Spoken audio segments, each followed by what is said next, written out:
first principle. Who has heard about designing from first principle? Do you know Elon Musk? Have you heard of the rocket, the Falcon rocket? Okay, everything was designed using first principle. Okay. Elon Musk and myself share one thing. This is the basic thing we share. We are both physicists. We come from this physics background. And in physics and math, everything is done from first principle. You start from the beginning and then you go forward. So what we're doing here, we're gonna cross the point of sale and start from the beginning. ISA is the code name we're giving, internal code name of our product. Our product right now, and I'm sorry, it's still, well, we cannot show it to anybody. Okay? It's very secret. So if you know about it, you will have to do something. This is very beautiful. Okay? So, but ISA stands for Intelligent Sales Assistance. Basically, ISA, we want to be the first full-service sales agent, which is really run by artificial intelligence. And doing the whole cycle that we usually have to do it with people. Now, ISA is what I say is the next generation, and since basically online sales are very good and they do very well, we want to target the brick and mortar number of stores, physical stores. This is what we're aiming at. The market is huge, so we really want to crack this market. This is going to be tough because the competition is fierce and big names are here, and they've been in this business for 100 years. Okay, so we're against this big solid wall. Okay? But we don't care because we think we have this innovative idea that we can break this wall. Okay? So basically, what we aim is to create here in Dallas, and not in Silicon Valley. Why not Silicon Valley? Because we can go there, and I'm sure we get financing. But the networking in Silicon Valley is super good. It's very dense networking. In Dallas, we're not dense. We're very low density, which means we don't connect a lot. And what we really need to do is to create here the hub for this new ecosystem, this new business ecosystem. Because Dallas can be the hub of this new business ecosystem. Okay? We have everything. Okay? So basically what we did, we reframed everything and we stepped back. In other words, this is what first principle means. You step back and you ask the question, what is the role of the point of sale in contributing to a great customer experience? So who has thought about it when you're shopping, when you're paying, oh, this is part of a great customer experience? No, you just do it. And the customer experience gets defined. So what we wanted to do is to start from the beginning. This is the basic, and this is what the first principle. What we did, we created a set of principles that we are going to be using, and we have been using, from which to design ISA. So ISA, it is not a point of sale. It is a new green, it's a new thing. This is what we want, a new thing, new concept, okay? Pardon me, but I mentioned before, Elon Musk, they use this approach for talk about. And now you can see rockets land, okay? Before, they just crashed. Now they can land. So what do we see right now? Most of the point of sales are not customer-centric. That was customer, they design the point of sale so the operator, the store manager, the store operates it. Okay? So they don't care about customers. And what do we see? We see salespeople that come and you want to no way, I want to do this. Or big lines, or somebody sleeping at the point of sale and come on, take care of me. They are poor. Okay. So what we're looking right now is for partners and investors to help us develop the MVP. And MVP stands for Most Beautiful Product.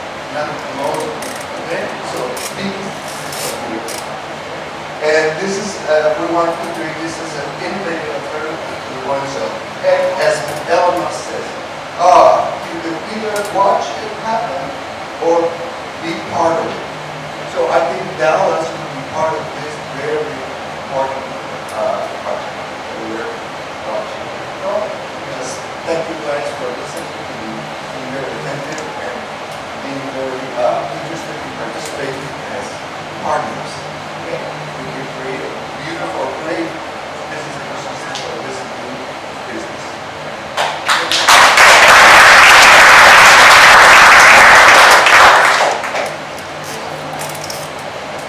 Thank you very much. That was a great presentation. And one question that we always like to start off with here at 1 Billion Cups is, what can we as the community do to help you? $1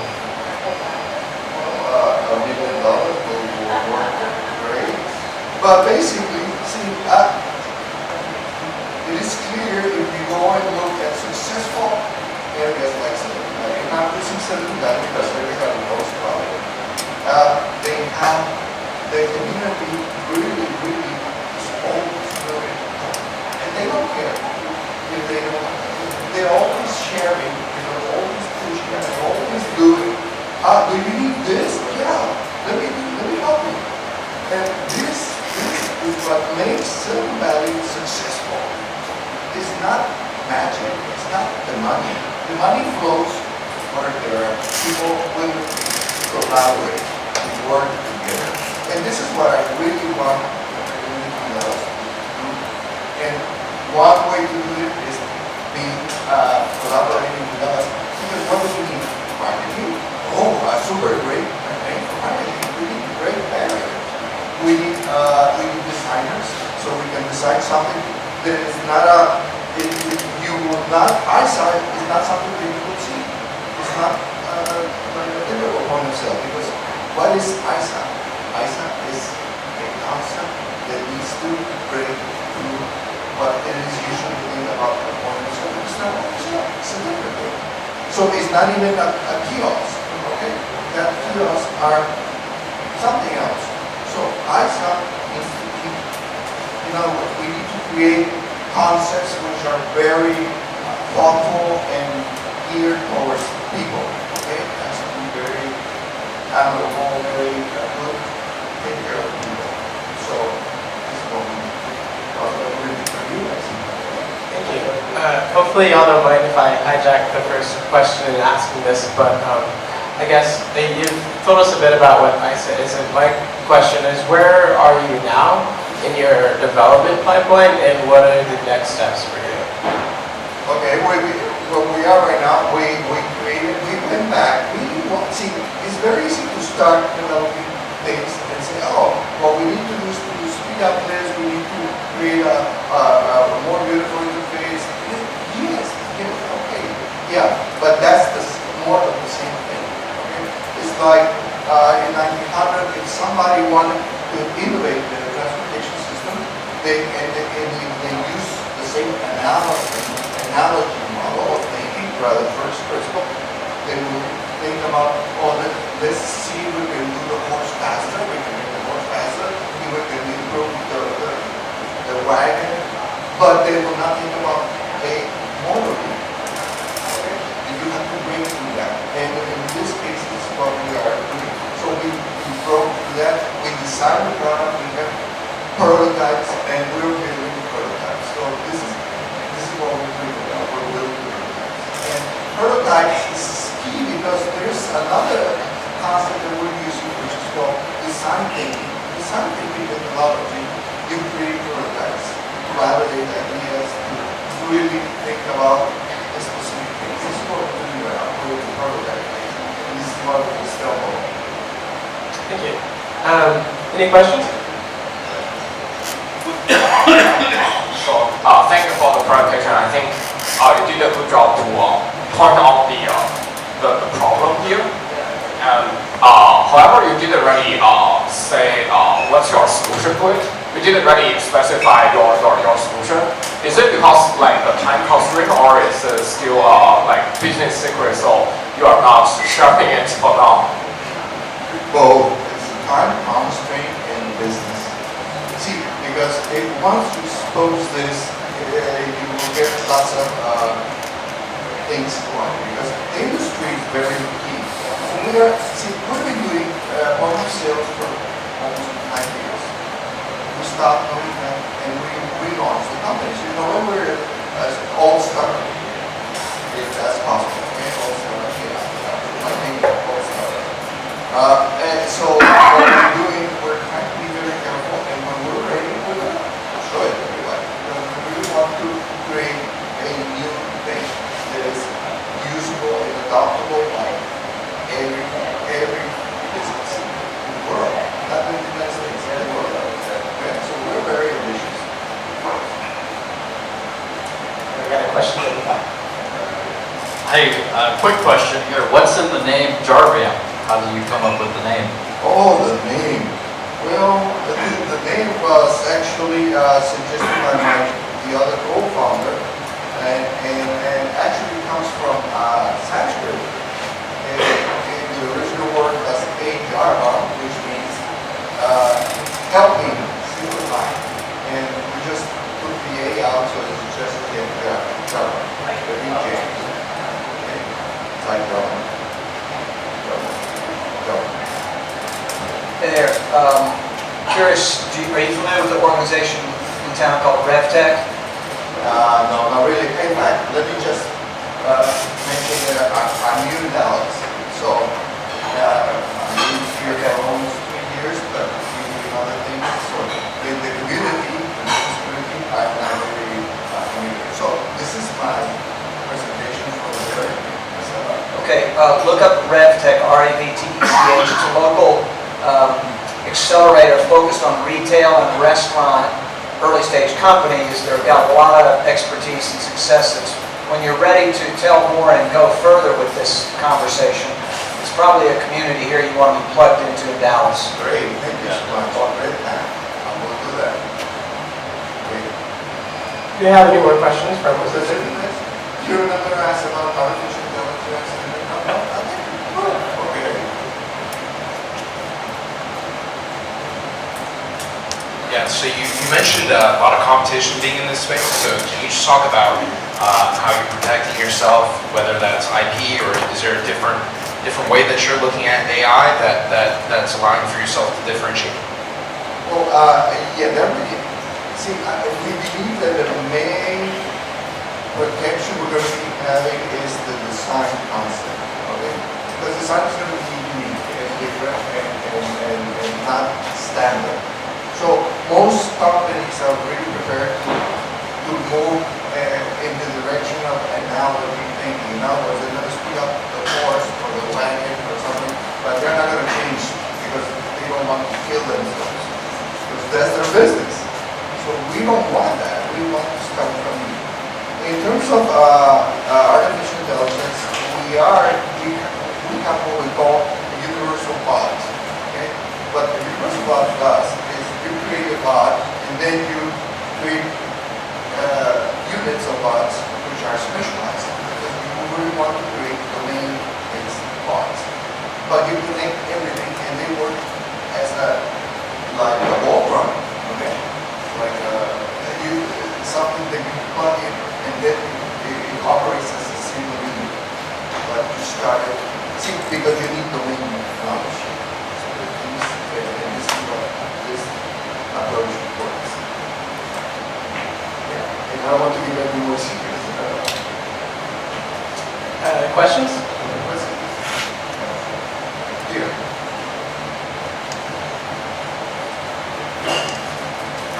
Is this a solution for like big box stores or chains, or is it for smaller retail locations? In my mind, this is a solution for every single store because right now, if you go to any store, they have a home sale. Okay? Now they have the squares, the little things, portable ones.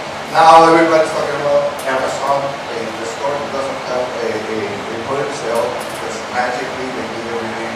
Those are concepts which are common right now. But the way we envision this is why the prototyping phase is very important. You cannot skip the prototyping phase. Because we want to create a prototype for big companies, medium, small companies. Prototypes for each size. Because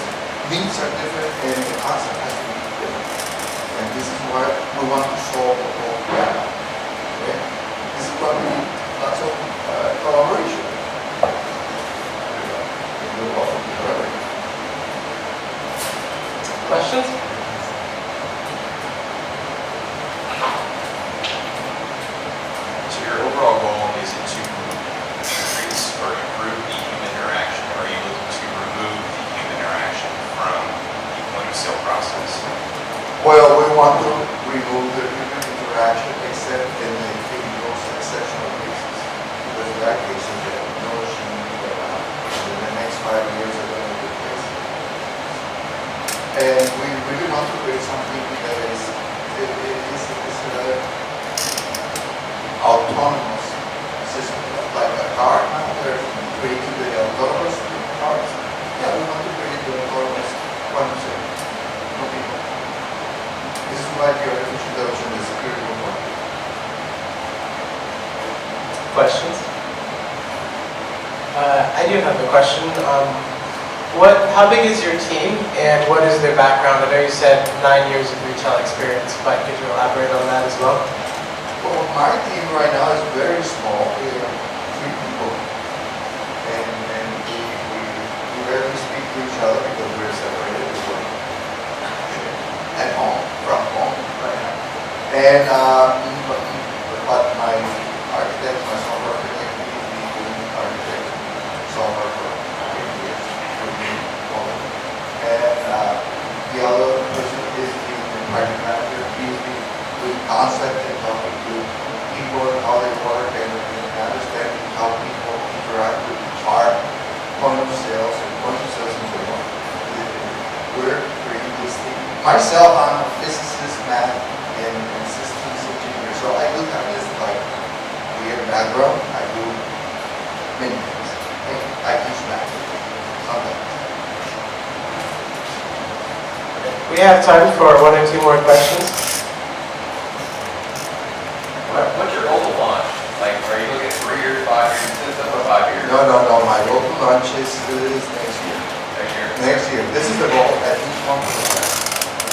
And I don't know you guys, but I do hate to go to, say, Macy's, and you see those big aisles empty, and you want somebody to help you. Hello, nothing, nobody. And there's a person there. Now, the goal here is this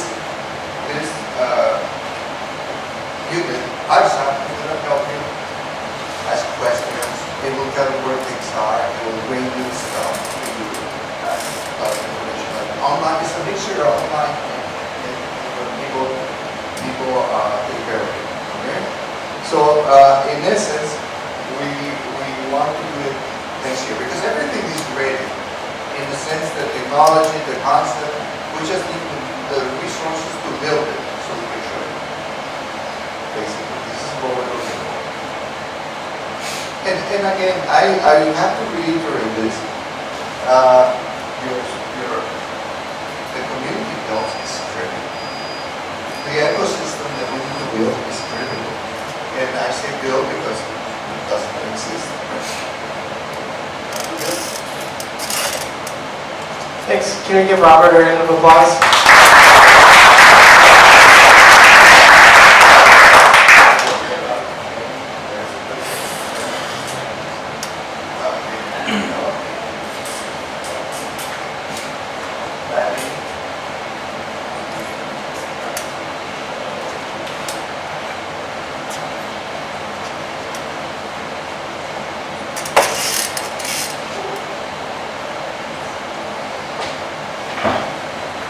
Alrighty.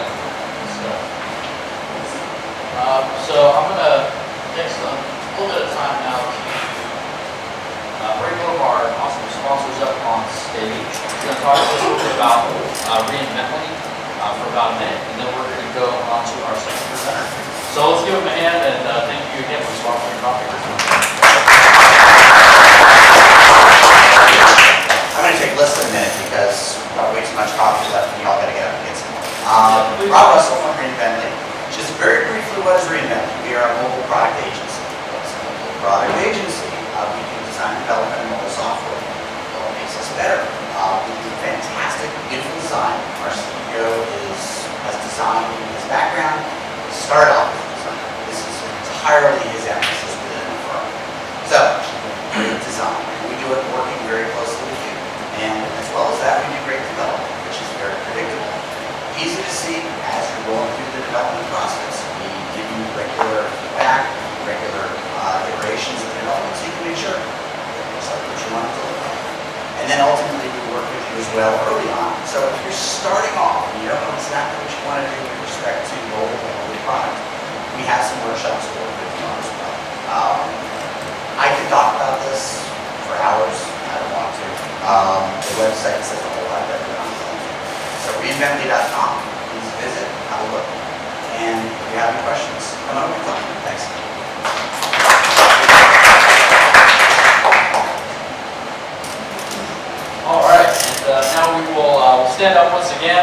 give a round of applause as we welcome Taylor to the stage.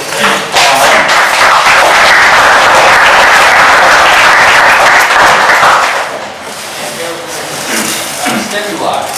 So, take it away. Good morning, everybody. Morning. So, I'm Taylor Shedd. I am the founder and CEO of STEMuli Education. And what is STEMuli? STEMuli is a network that connects students, teachers, and Fortune 500 companies. The purpose of connecting that group of people is to create virtual internship experiences so students who otherwise would not have access to go out and do a worksite visit or to job shadow have exposure to some of the companies that they can be working for in the future. Ultimately, what we seek to do is answer the question of why am I learning this, and the practical application of science, technology, engineering, and math in the workplace. So before I go further into my presentation, I'll tell you a little quick story about me. I grew up here in Dallas. I went to Trinity Christian Academy and graduated from Plano West, and I took all AP classes. I got a basketball scholarship in college where I went out to Royal Marymount, and I was a biology major because I'm very passionate about helping people, and I wanted to be a reconstructive plastic surgeon. So one day I'm sitting in my chemistry class, and this is about my sophomore year. I tell students this story and they kind of laugh, but I'm sitting in chemistry class and I'm like kind of staring at the wall and daydreaming, and then I come back to the teacher. Look, I have no idea what this teacher's talking about. And not only do I not have a clue what she's talking about, if I went to see her after hours or after class, and she said, well, Taylor, what do you need help with? I wouldn't have any idea to even tell her where to start. It would be like, we start from the beginning of the class or we start from the beginning of the semester. This is all because I had a poor algebra 2 teacher, but I told you I was passionate about helping people. So if I had known in high school how math would apply for me reaching my career, then I would have been a lot more successful. So at that point in time, I became an entrepreneur in the ed tech industry, and I'll show you my findings a little bit more about what we do. So here in Dallas County, about 86% of students graduate high school, but only 13% are deemed college and career ready. So what's the point of graduating high school? There's something off there. And with that said, in Dallas County, even though we are economically booming, there's a lot of businesses that are moving to the area. 1 in 3 children live in poverty, and there's about 900,000 jobs in the middle skilled workforce that are available and are going unfilled. So there's definitely a need. So Dallas, I'm excited to say, has done something to address this need. It's something called P-Tech. Has anybody in the room heard of P-Tech? So we have 18 P-Tech academies in Dallas, and what that means is students from these high schools graduate with their associate's degree. So part of the P-Tech model is you have the Dallas County community colleges, you have the district, and you have industry partners. Industry partners in Dallas include companies like American Airlines, JP Morgan Chase, STEMuli Education, is a P-Tech partner, GameStop, you name it, IBM, the list goes on. And so with that said, they came together and created the largest workforce development program in high schools in the nation. So with that program and me being a part of it, I witnessed some challenges. The number one challenge is funding for transportation. So public school trying to take 100 students out of the classroom and bus them over to AT&T headquarters so they can get excited about what they're seeing and talk to some employees. It turns out to be pretty hard. On the other end, it's kind of funny. Employees are a little bit intimidated about going to talk to students. Some might be willing to show up for a career day, but if you were to ask an employee, hey, can you show up once or twice a month, 3 times a month to teach these kids some career skills, they're really intimidated. They don't know what they can do. Further, if any of you had to leave your job and come talk an hour at a school that might be 45 minutes away from your workplace, at least half a day is taken up. So with that said, STEMuli is creating a website that will host these virtual internship experiences. So the vision behind it is that the 18 P-Tech schools in Dallas will be able to go to our website and access project-based learning curriculum that features employees from AT&T, JP Morgan, just to expose students to to, again, how science, technology, engineering, and math are used in the workplace. Another thing is called a virtual field trip. So we take drones. We're taking a drone into Microsoft in June, and we're going to make like a first-person point of view video tour of Microsoft, and it's all about access. So taking students that, you know, with a P-Tech model, 40 students might be privileged to go on that Microsoft tour, but there's 20,000 high school students that would miss out on that. So the idea is get it online, so every high school everywhere has access to great knowledge that can increase students' human capital and that can excite them about their education. So with that said, the first partners that we have in STEMuli here in Dallas are Seagull P-Tech and Conrad Collegiate Academy, Microsoft, AT&T, Texas Capital Bank, and GameStop. We're also working with a few others like JP Morgan, Chase, and the first things that we're doing again is creating that virtual tour. We're interviewing employees to get their story about who they are and how they came to be in the career that they're in. And then we're also making, I'm going to give you guys an example of one of the projects that we're working on. So it's called the Black Death Project. So in history, the students learned about the bubonic plague. In science, they learned about the virology of how a virus spreads. In math, I don't know the formula, but whatever the formula that's similar to half-life that talks about how quickly a virus can spread, that's what they learn about. And what they're tasked with is, if you're an employee working for AT&T and a virus was to break out in Hawaii, would you quarantine employees or would you allow them to go home to their families? And so with that said, we brought the disaster relief team in from AT&T to speak to the students in Seagull, and they created presentations in order to pitch to the AT&T rep. So we're taking that cool project, getting it online so everybody has access to it. The first projects that we'll be launching in the fall of 2018 is financial literacy with Texas Capital Bank, digital literacy with Microsoft, other workplace learning that will either be self-guided where the students can go through and have videos from these employees talking about, you know, how they make these decisions, or it'll be instructor facilitated where the teacher can grab it and teach the classroom. So that concludes my presentation, and I'm excited to hear any questions that you guys have.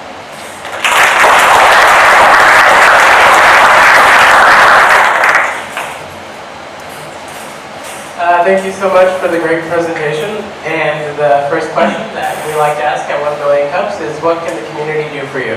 Okay, that's my next slide. So the number one thing is join me in advocacy work. Even if you wanted to help STEMuli or not, a lot of you might not have any experience in the ed tech industry. Public school education needs advocates. About 4% of Dallas voters turned out for the most recent school board election. So that's the number one thing, vote in the Dallas County School Board elections and join me in advocacy work. The next thing is, if this sounds exciting to you and your company has kind of talked about how are we going to start continuing to fill our workforce, invite your company to participate in our community. We'll come out, we'll do a virtual tour, we'll interview some employees, and we can even create some cool projects that can be used in Dallas ISD. I'm coming out with a podcast with the co-host in August that will further educate you on the state of education in Dallas. So once you get my social media handles and how to connect with that, because I'm sure you may or may not be interested. But other than that, if you know any investors that would have a passion for this, this is really a passion investment. We are raising our first pre-seed round, which is the thing now, that will be closing in June, but we would love to tap in further into that community. Thanks. Do we have any questions from the audience?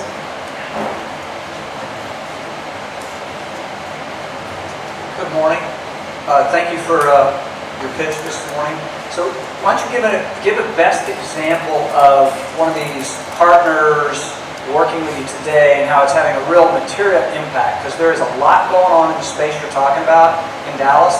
It's always the same big corporations on everybody's slide. So what's unique and different about what you guys are doing, and what have any of these players, big corporate players, done to really make an impact with your business so it can be successful? Sure. So I'll answer your question in two ways. Number one, what makes STEMuli unique and different is you're very correct. JP Morgan has content, Microsoft has content, Bank of America has content, but they all live in separate places. So So the first thing that STEMuli is doing is putting them all under one umbrella, so it makes it easier for teachers and students to access. As far as the real impact that these corporations are making, we are launching in the fall of 2018. So as far as some numbers that I can give you, I don't have those available yet. But with that said, I've been able to teach students logic and leadership curriculum through STEMuli. And so we've seen 100% of those students pass all their college courses that are so far in the Collegiate Academy. And then other things that we're working on is the financial literacy component. That's huge. If you talk to any high school student, maybe you guys are the student ones, we didn't really graduate knowing how to balance a checkbook, how to have a savings account, or what investments look like. So just the fact that we're exposing all students across all socioeconomic statuses to curriculum like that is something we're really excited about. Now, one more thing for you. What we'll be doing, besides just managing content, is measuring the effectiveness of that content. So I will be able to answer that question, and what I'm hoping that answer will look like is students at Conrad Collegiate Academy use Texas Capital Bank's financial literacy curriculum, and we saw test scores increase by 20 or 30%.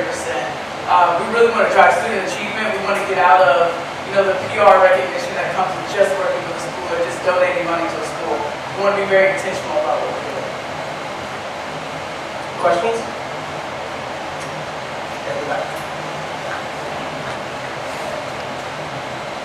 I noticed on the first slide you had the social good network. Is that a term you're coining, or is that something that is kind of being adapted in the marketplace right now?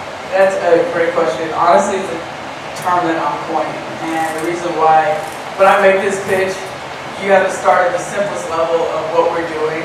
But ultimately what we imagine is something that's similar to LinkedIn and Facebook. LinkedIn, because there's a lot of corporate profiles that are already on there where people can come and find out about what a company does. But Facebook, in the sense of the number one argument about Facebook is, it has been for years, is we're spending time on something that we don't know is increasing our human capital. So we're seeking to solve that problem, and ultimately it becomes a social good because it's providing good to the community, and then a network because we're as strong as the corporations and the students and the teachers that join the network. I totally agree. I think that networks should support the users in that way. So that's awesome. Good job on the presentation there. I imagine you have to be in touch with the schools to sign up the students to be part of this. How are you going to the schools and getting the enrollment process into the program? What's your plan for doing this in the future? Great question. So being in this industry for like 9 to 10 years, I've had this conversation at the state level with state organizations, local organizations that support schools, charter school associations, and everybody has always said, oh my gosh, yes, that's needed. But they don't speak the language of businesses and industry. And if I go and talk to business and industry and tell them, hey, do you feel like this solution is needed? They're like, yes, but they don't know who to talk to in the school. So with that said, educational technology is an industry that investors literally get scared by because the number one thing that you need to be successful is relationships. So I've spent time developing those relationships here in Dallas. I was just nominated as a finalist for Outstanding P-Tech Partner with Dallas ISD. So my plan is to impact Dallas. I've got those relationships. I'm doing that now.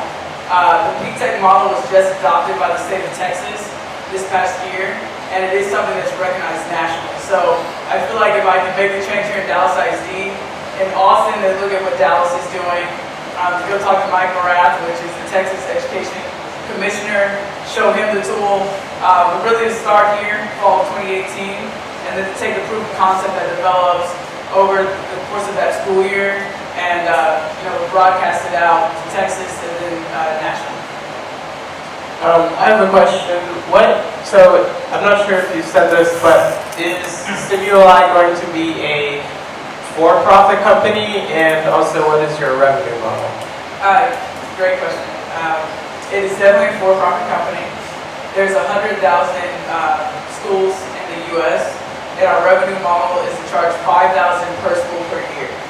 We know the model works and is priced competitively because I helped design a platform that sells for about $4,000 per school per year, and the content that's on it is nowhere near as impactful as the content or the partners that we're working with to build this. So it seems like a big part of your argument is just getting access to this learning is really the most important first step. So how do you plan to sort of take that out of Dallas? And you're talking about Austin, you're talking about elsewhere in Texas. What's your plan to go ahead and move past Dallas and other areas and possibly take it national? Sure. Well, the cool thing with technology is you should use it to scale. And so what we're going to look at doing is anything that we create here will be able to be used nationwide. So it's really just about letting the marketplace know that we're here. And so I hope I'm answering your question, but the plan is to use the 60 industry partners that are partnered with Dallas ISD, create the content and a robust platform, and then to use a marketing and sales force to spread it out. I have relationships with Fall School Solutions, which is like the #1 distribution company for educational products. And so they're well aware of what we're doing, and they want to buy lessons individually, and they're even willing to help sell the platform. They have like 300 salespeople that are on the ground across the nation. Okay, that's very cool. I think the flip side of this, though, is that if you're a student and you're learning from a specific company or a couple of sets of companies, that almost gives you an advantage of being able to go back into those companies and try and apply into them and get jobs. So if you're taking this national, what plans do you have to expand beyond just the Dallas base of companies, the DISD base of those relationships, to go bring it out into other cities and other tech centers across the country? Great question. Well, a lot of the companies we're working with here in Dallas are not small startups, right? So AT&T, JP Morgan, they already have a presence nationwide with certain schools. I think maybe to answer your question, how do you spread it to different industries that might be more prevalent in other places? Simply by taking a proof of concept and presenting it to them. One thing that I think is really cool is I have great relationships with the NFL, the NBA, and Major League Baseball. And so that's something that's fun and exciting. They have a presence regionally, but the bottom line is we didn't start there because what's really needed is to prepare students for the workplace, and there's not as many jobs across those teams. But things like that would be an easy way to get into a new market and to get that market excited about what we're doing by attaching it to a team or a business. For example, in Detroit, looking at Ford or the Henry Ford Museum is a conversation that we've had. Morning. I had a question. I heard you touch a little bit on it on one of your curriculums, I think do financial literacy, figuring out how effective the program is. Can you expand a little bit more on some of the metrics you're going to use to really determine the successfulness of the product that you're putting out there, how you're going to get the feedback to know that the students actually had carryover of the knowledge after using your curriculum, you know, if they're getting the internships that they need, or if they're meeting college readiness, or what are some of the different things you're going to employ to really see that this program is effective? Sure. Tying into the systems within the school, so the grading system and the testing system, schools already use certain platforms that produce those numbers. They say, okay, we saw test scores go up. I mean, I was personally surprised at how intentional schools are in Dallas, but teachers meet once a week in groups to talk about their test scores. And so the test scores data go as far down to standards, and standards are going to be like, I'm going to make something up, but like creating a graph, okay, or linear algebra. It'll break it down to the most minuscule form. So the idea is when we create the lesson, we'll know what standard that lesson is tied to, and so we'll see what happens and the difference between test scores that are happening throughout the year correlated with that standard, and then year over year. We also will have the ability to test it with control groups, because even though it would be great if every high school implemented the curriculum at the same time, that's not the reality. So we will be able to tell the difference of what it's like when one lesson is used versus another.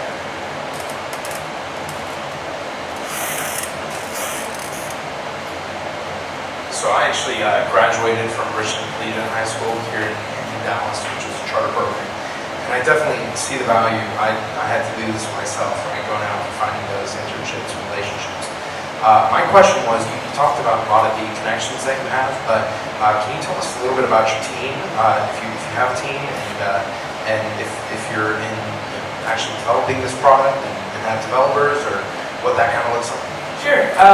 I do have a team. So it's a cool team. I have a development team. The CTO is based here in Dallas. The rest of our team is out in Los Angeles. That's actually developing a platform that will be ready in the fall. We have videographers. So we have a videographer, and we have a couple other guys that know how to work a camera. We have a curriculum team that's well versed in instructional technology and design. That curriculum team isn't always necessary because some of these businesses already have content that's produced, but in the event that we need to customize or custom build content, we do have an in-house curriculum team. One gentleman is getting ready to receive his doctorate in educational leadership from SMU. His name is Anthony Mason. And then I have a guy by the name of Trevor Evans that is also an instructional designer. The other really cool thing that kind of goes back to this network is I'm actually working with teachers at Dallas ISD. So I really don't believe in paying people that haven't been in the classroom for years to create something that's supposed to be used by teachers. So the other weird component about what this software can become is it can kind of become the Uber for teachers. So the idea that a teacher can log in, see that Bank of America is trying to develop some new content, and us to pay the teacher to work within our systems to develop content. So a lot of our curriculum team right now is based in Seagoville and Conrad, and they're anywhere from the math teacher to the history teacher, English teacher. We have time for one more question. Right behind you. So are you planning on sticking it into the schools, or would you be open to using it with like nonprofit organizations that cater to kids and trying to introduce them to those same type of opportunities? Great question. With Texas Capital Bank, they work with an organization called TORI. Is anybody familiar with TORI in the room? So it's the Texas Offenders Reentry Initiative, and they're taking people that have been in prison, and when they come out, they acclimate them back to society, help them get housing, reacclimate with their families, help them obtain a job. So that financial literacy curriculum is already being taught to TORI, WINGS, Women's Domestic Violence Shelter, and other organizations across the state of Texas. I know those aren't specifically focused on students, but Texas Capital was like, Taylor, if you can do this for Dallas, what does that look like with the nonprofits? We would love to use this with the nonprofits. So that's a space that I'm really excited about. And it doesn't even have to just be the organizational level. I hope that we will get to the point where an individual can say, I need to gain more skills. If I gain this skill with Texas Capital, I can go apply and tell them that I've used their system so I know how I'm competent to do the job, where individuals can sign up that, it could be a 50-year-old, it could be a 30-year-old, and just access our system to gain more knowledge. Thank you. If you have any more questions that didn't get answered, or if you just want to connect with our presenters, definitely come by and say hi to them after the program, and or connect with them online or via the 1 Million Cups app. And let's give them one more round.